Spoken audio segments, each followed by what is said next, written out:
मला वाटतं आपण जो प्रश्न विचारलेला आहे, आपल्याला माहिती आहे की गेले 5 वर्ष अनेक लोक बदनामीचा प्रयत्न करत होते, ठराविक लोक. तेव्हाही त्याच्यावर काही बोललो नाही आणि आजही मला बोलायचं नाहीये, कारण ज्या विषयाची दूर संबंध आणि ज्या विषयाची मला माहितीही नाहीये त्याच्यावर बोलून काही उपयोग नाही. पण आज आपल्या समोर एक महत्त्वाचा विषय आणतो मी. आज जो हाऊसमध्ये मी विषय मांडला तो म्हणजे सगळे जे ससून डॉकच्या परिसरात अनेक आपले कोळी बांधव आहेत, मत्स्य व्यवसाय करणारे, पॅकेजिंग असेल, फ्रीजिंग असेल, ह्या सगळे इंडस्ट्रीमधले लोक आहेत. त्यांना कुठे ना कुठेतरी एमबीपीटी कडून एविक्शन नोटीस आलेली आहे. तसं पाहायला गेलं तर हा वाद एमबीपीटी आणि एमएफडीसी मध्ये म्हणजे महाराष्ट्र फिशरीज डेव्हलपमेंट कॉर्पोरेशन मध्ये, केंद्र सरकार आणि राज्य सरकारमध्ये वाद आहे. पण ह्या वादामुळे आपले कोळी बांधव आणि मग अनेक तिथे लोक आहेत जे मराठी अमराठी असतील पण महाराष्ट्रात असतील, मुंबईत असतील, जे इथे असून हा व्यवसाय करत आहेत आणि रेव्हेन्यू हा मुंबईला मिळत आहे, महाराष्ट्राला मिळत आहे, त्यांना त्या जागेतून काढण्याचा प्रयत्न आता एमबीपीटी कडून होत आहे. आंदोलन सुरू आहे, सगळे ते रस्त्यावर आलेले आहेत. पण आम्ही हाच प्रयत्न करतोय की सरकारनी, राज्य सरकारनी ह्याच्यात येऊन हस्तक्षेप करून जे कोळी बांधव तिथून ज्यांना काढण्याचा प्रयत्न केला जात आहे सगळ्यांना तिथे न्याय द्यावा, ही आमची मागणी आहे. मला पुन्हा एकदा दिशा सालियन प्रकरणात थोडं स्पष्टीकरण हवं आहे. खरं तर एसआयटीने तो अहवाल जाहीर केला. बघा, मी त्यावेळी पण सांगितलं होतं की ज्या विषयाशी संबंध नाही त्याच्यावर मी बोलत नाही आणि अजूनही मी तुम्हाला सांगतो, आज देखील माझी भूमिका हीच आहे की ज्या विषयाची माहिती नाही आणि संबंधच नाही त्याच्यावर कशाला बोलू. आपल्याकडनं हायकोर्टात एक याचिका दाखल करण्यात आलेली आहे. तो गुन्हा मध्ये आपलं म्हणणं ऐकून घेण्यासाठी घरात घुसून एका तरुणीवर बलात्कार केला. राज्याची कायदा सुव्यवस्था, ही गोष्ट धक्कादायक आहे. सकाळी मी देखील आपण वाचलं कारण डिलिव्हरी बॉयनी एका, मला वाटतं, घरात घुसून बलात्कार करण्याचा प्रयत्न केला की केला बलात्कार. हे दुर्दैवी आहे. पण तेवढंच राज्यात काय चाललंय ह्याचं हे एक उदाहरण आहे. साधारणपणे आपण पाहतोय अनेक ठिकाणी असे गुन्हे नोंदवले जातात, काही ठिकाणी नोंदवली जात नसतील, माहित नाही मला.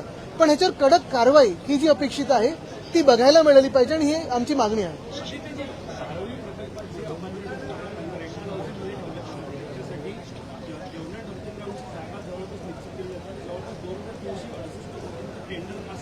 आता तुम्ही बरोबर प्रश्नावर आलात. हेच मी पुढे सांगणार होतो. आपल्याला 2-3 गोष्टी महत्वाच्या त्याच्यात. धारावीमध्ये आपण पाहिलं असेल, पहिली यादीमध्येच 80%हून जास्ती लोक अपात्र केली. भाजपकडून किंवा काही ठराविक लोकांकडून प्रचार चालला होता की हे बांगलादेशी आहेत, हे घुसखोर आहेत. पण सगळेचे सगळे लोक ते काठेवाडी होते. वर्षानुवर्ष, जवळपास 150 वर्ष ते मुंबईत त्यांचे पिढ्यानपिढ्या काम करत आलेले आहेत. त्यांना आम्ही मुंबईकरच मानतो. पण त्यांना पहिल्या यादीमध्ये अपात्र केलं. कोणी केलं तर अदानींनी केलं. आता अपात्र लोकांना म्हणजे 2011च्या नंतरच्या लोकांना अदानीकडूनच घरं विकत घ्यायला लागणार आहेत. पण 2000 साल ते 2011 साल ह्यामध्ये जी लोक त्यांच्याप्रमाणे अपात्र आहेत त्या लोकांना ते देवनारच्या डम्पिंग ग्राउंडवर देऊन बसवणार आहेत, कचरा कुंडीवर जाऊन बसवणार आहेत. एकतर असं खरोखर होऊ शकतं का की देवनारचं डम्पिंग ग्राउंड असेल किंवा कुठचंही डम्पिंग ग्राउंड असेल, तुम्ही त्याच्यावर लगेच लोकांना बसवू शकता का? दुसरी गोष्ट म्हणजे हे देवनार डम्पिंग ग्राउंड मुंबई महानगरपालिकेकडून ढापून घेतल्यानंतर आपल्याला आठवत असेल, मी पत्रकार परिषद घेतली होती आणि सांगितलं होतं की आता कचरा कर म्हणजेच अदानी कर हा मुंबईवर लादला जाणार आहे. माझी माहिती ही आहे की ज्या कंपनीला, कारण एकनाथ शिंदे, भ्रष्टनाथ शिंदे दुसऱ्या 2 कंपन्यांना, ज्या 2 कंपन्या, एक चेन्नईची एक हैदराबादची कंपनी आहे, त्यांना मदत करण्याचा प्रयत्न करत होते. सरकार बदललं आणि आता ज्या कंपनीला हे टेंडर मिळालेलं आहे ती कंपनी देखील अदानी समूहाचीच आहे, ही माझ्याकडे माहिती आलेली आहे. म्हणजे एका बाजूला धारावीच्या नावावर, पुनर्विकासाच्या नावावर लाखो लोकांना तुम्ही बेघर करणार, मुंबईतले हजारो एकर जमिनी तुम्ही घशात घालणार, आणि तिसऱ्या बाजूला मुंबईकरांवर अदानी कर म्हणजेच कचरा कर लावून तो जो कचरा आहे जो त्यांनी स्वतःच्या खर्चाने स्वच्छ केलं पाहिजे, कारण जागा ढापलेली आहे, त्या कचरा साफ करण्यासाठी पण तुम्ही मुंबईचेच पैसे घेणार आहात, मुंबई महानगरपालिकेचे पैसे लुटणार आहात. हे नक्की जे साठलोट आहे ते आम्ही आज एक्सपोज करत आहोत.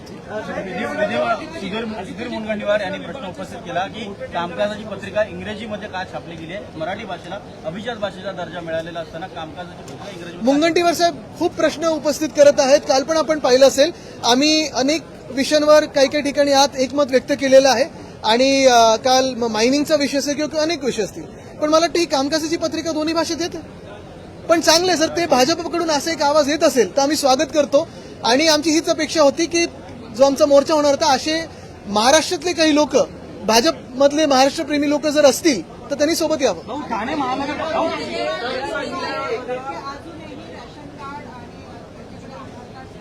कशाचं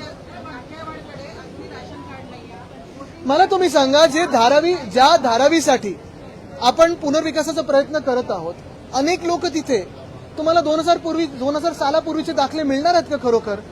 आमच्याकडे तरी असे दाखले कधी असतील का? काही आणि आपण ज्या परिस्थितीत तो पुनर्विकास करत आहोत त्या परिस्थितीचा पूर्ण विचार करून हा पुनर्विकास झाला पाहिजे. भाऊ ठाणे महानगरपालिकेने भिवंडी येथील पडगा आजपर्यंत गावाला आहे ते काय मीरा रोडमध्ये एका व्यापाराला आहे ते मनसेकडून मारहाण झालेली आहे आणि याच मारहाणीबद्दल आता आवाज आहे तो उठवला. एक मिनिट, तुम्ही जे विषय घेतलेला आहात हा फार महत्वाचा आहे. एक महत्वाचं आहे, मी पण थोडी माहिती घेण्याचा प्रयत्न केला. मी आमचे राजन विचारे साहेब आहेत त्यांच्याशी पण बोललो आता. ही जी बाचाबाची किंवा मारामारी किंवा हात उचलणं झालेला आहे, हा वाद मराठी अमराठी नाहीये, हा कुठच्याही भाषेचा वाद नाहीये.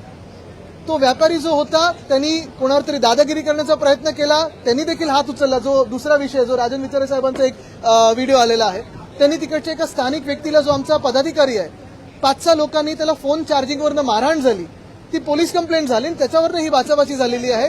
कुठेही मराठी अमराठीचा वाद नाहीये. आणि मी हे पहिलं पण स्पष्ट केलेलं आहे की आमची स्पष्टपणे भूमिका हीच आहे की अनेक लोक आज पण महाराष्ट्रात येतात, जे काल परवाकडे आले आहेत, 6 महिन्यापूर्वी आलेले आहेत, ज्यांना मराठी भाषा येत नसेल, त्याच्या विरुद्ध काही भूमिका नाहीये. पण हिंदी सक्तीच्या विरोधात आम्ही लढत आहोत आणि त्याच्या विरोधात आम्ही लढत राहू. मराठीचा अभिमान आणि प्रत्येक राज्यामध्ये त्या मातृभाषेचा अभिमान, स्वाभिमान राखला गेलाच पाहिजे. कोणी त्याचा अपमान करू नये. पण त्याच बाजूला वर्षानुवर्ष जे लोक आमच्यात राहत आलेले आहेत तेही मुंबई प्रेमी आहेत, महाराष्ट्र प्रेमी आहेत. भाऊ ठाणे महानगरपालिकेने वायरल हुआ है, लेकिन जो वीडियो वायरल हुआ है राजन विचारे के ऑफिस का, उसमें जिसे मारा गया है वो उत्तर भारतीय है और वही मैं बात कर रहा हूँ. जो राजन विचारे जी का वीडियो आया है, मैंने उनसे फोन करके, अभी वो अमरनाथ यात्रा में है, उनसे फोन करके पूछताछ की कि क्या ये विषय हुआ था. उन्होंने साफ तौर पे मुझे ये बताया है कि ये विषय मराठी अमराठी नहीं है, महाराष्ट्र और उत्तर भारत का नहीं है, ना किसी जाति का है, ना किसी समाज का है. बात कुछ ऐसी हुई है जिसपे पुलिस कंप्लेंट भी हुई है कि जो 2 लोग हैं उसमें, उन्होंने एक व्यक्ति को, जो हमारे पदाधिकारी है, वो उस दुकान में गए थे फोन के चार्जिंग के लिए, और फोन चार्जिंग नहीं करने देके ऐसी कुछ बात हुई, उससे झगड़ा हुआ और उस व्यक्ति को वो 2 लोगों ने पहले मारा. फिर 4-5 लोग और आए और लोगों ने उनको मारा. एक महिला ने उस व्यक्ति को बचाया और फिर उसी के बाद ये आगे की घटना उठी है. उधर से हाथ उठा तो यहाँ से हाथ उठा है. लेकिन मैं साफ तौर पे ये बताना चाहता हूँ, ये वाद या मसला नहीं है कि वो उत्तर भारतीय है या किसी समाज का है. ये मराठी अमराठी का झगड़ा नहीं है, ये वैयक्तिक कोई झगड़ा था जो उन दोनों में था. जो व्यक्ति एक दूसरे को, अगर आप देखें तो उनका पहला भी क्लिप कुछ है, और ये बात अभी पुलिस कंप्लेंट में गई है.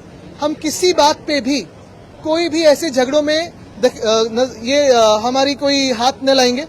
मराठी अमराठी का वाद नहीं है और इसमें आप झगड़ा ना लाइए.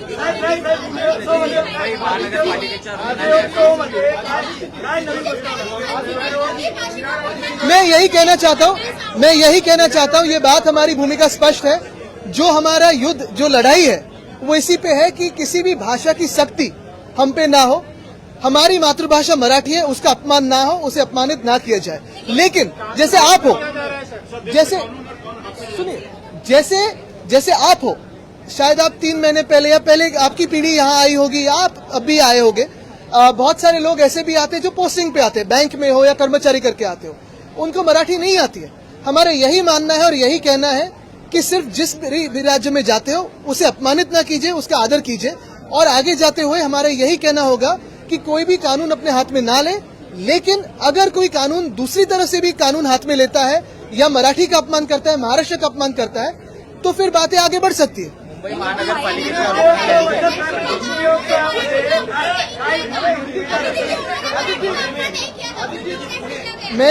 मैं जो बात कर रहा हूँ वो राजन विचारे जी के वीडियो के बारे में बात कर रहा हूँ. मनसे की बात मनसे से पूछिए. एक मिनट, सॉरी, एक मिनट, एक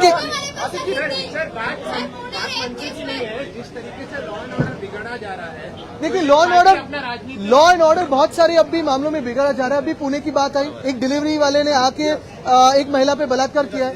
तो यही बात है ना कि लॉ एंड ऑर्डर पूरे महाराष्ट्र में है कि नहीं है, यही बात होती है. और यही मैं कहना चाहता हूं कि अगर कोई दादागिरी करने की कोशिश करे तो दोनों तरफ से होगी. लेकिन मेरा ये मानना है, हमारे पार्टी का ये मानना है कि आज भी ये वाद जो है, विवाद जो है मराठी अमराठी नहीं है और उसे ऐसे रंग ना दिया जाए। ठाणे महानगरपालिका घर में घुसता है, वो पुलिस निकालता है, सेल्फी निकालता है, फिर महिला को ब्लैकमेल करता है कि अगर किसको बताया तो सॉरी, क्या क्या क्या? पुणे में एक आदमी जो है घर में घुसता है, जी, अत्याचार करता है, फिर कहता है कि सेल्फी निकालता है और कहता धमकी देता है कि अगर इसको किसी को बताया तो मैं इसको ब्लैकमेलिंग वायरल कर दूंगा। इतनी हिम्मत कहाँ से आ रही है इस तरह की? इतनी हिम्मत इसी वजह से आ रही है क्योंकि कानून कहाँ है ये पूछने की आज वक्त आया है। अगर कानून का कोई डर होता तो कोई ऐसे इंसान एक महिला के घर में डिलीवरी एजेंट बन के ना घुसता, वीडियोस ना लेता और फिर उस पर बलात्कार ना करता। मुझे लगता है आज यही बात है कि आज सारी राजनीति एक बाजू में और हम सारे लोग पार्टी का भेदभाव छोड़ के महाराष्ट्र में जो कानून की आज धज्जियां उड़ रही है उसे कहीं ना कहीं ठीक करने के लिए इसी विधिमंडल में साथ में आना जरूरी है। सर, आपने रिट पिटीशन फाइल की है हाईकोर्ट में सालियन फैमिली को लेके और उसके साथ एसआईटी की रिपोर्ट भी आई है जिसमें कोई भी फाउल प्ले नजर नहीं आया। क्या मैंने पहले भी कहा है कि 5 साल मेरी बदनामी की कोशिश कई लोग करते आए, बहुत सारे थोड़े ही लोग हैं, लेकिन यही बात है। उसी समय भी मैंने कुछ नहीं कहा था, आज भी कुछ नहीं कहूंगा क्योंकि जिस विषय से कोई लेना देना नहीं है उस पर क्या कह के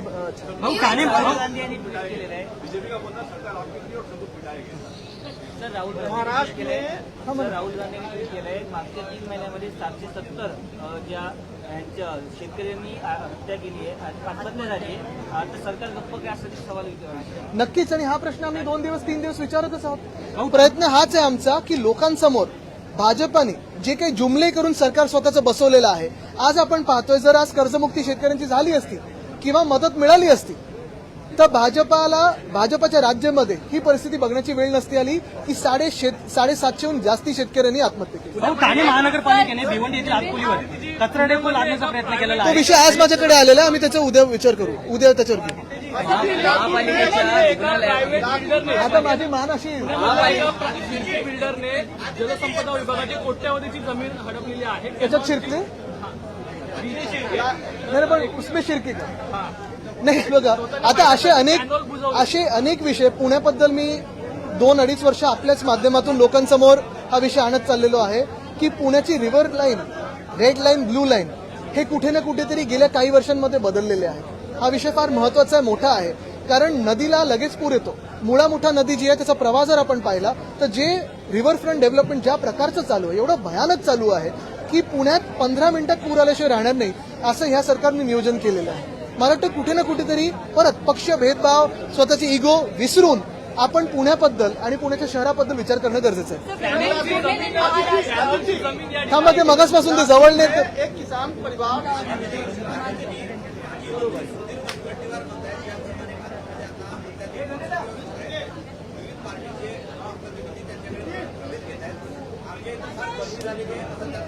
गर्दी नक्कीच झालेली आहे आणि दुसरा प्रश्न हा आहे की खरोखर जसं मुनगंटीवार साहेब आहेत किंवा अनेक असे लोक आहेत ज्यांनी भाजपसाठी गेली 25, 30, 40 वर्ष काम केलं, मेहनत केली, पक्षप्रचार केला, सत्ता नसताना आंदोलन केली, सत्ता नसताना मेहनत केली, पक्षात एकनिष्ठ होऊन राहिले, त्यांना मग जेव्हा डावललं जातं तेव्हा हाच प्रश्न येतो की संघाचे कार्यकर्ते असतील किंवा भाजपचे कार्यकर्ते असतील, जे ओरिजिनल भाजप आहे, जी 18-19 नंतरचे इम्पोर्टेड नाही, ते मग त्यांच्यासाठी हे सरकार म्हणजे काय नेमकं? घ्या परदेशात भरारी, तेही सर्वसामान्यांना परवडणारी। 1 रुपया भरा आणि थायलंडमध्ये फिरा। सचिन इंटरनॅशनल घेऊन आले आहेत जगातली सर्वात स्वस्त परदेश टूर। पूर्ण 5 दिवसांचं पॅकेज आता फक्त 32,999 रुपयांमध्ये। पॅकेजमध्ये विमान प्रवास, हॉटेल, ब्रेकफास्ट, ट्रान्सपोर्ट आणि प्रेक्षणीय स्थळे। सचिन इंटरनॅशनल 18 वर्षांपासून पर्यटन क्षेत्रातील एक विश्वसनीय नाव। सचिन इंटरनॅशनल सोबत मनसोक्त फिरा। संपर्क 7767989898।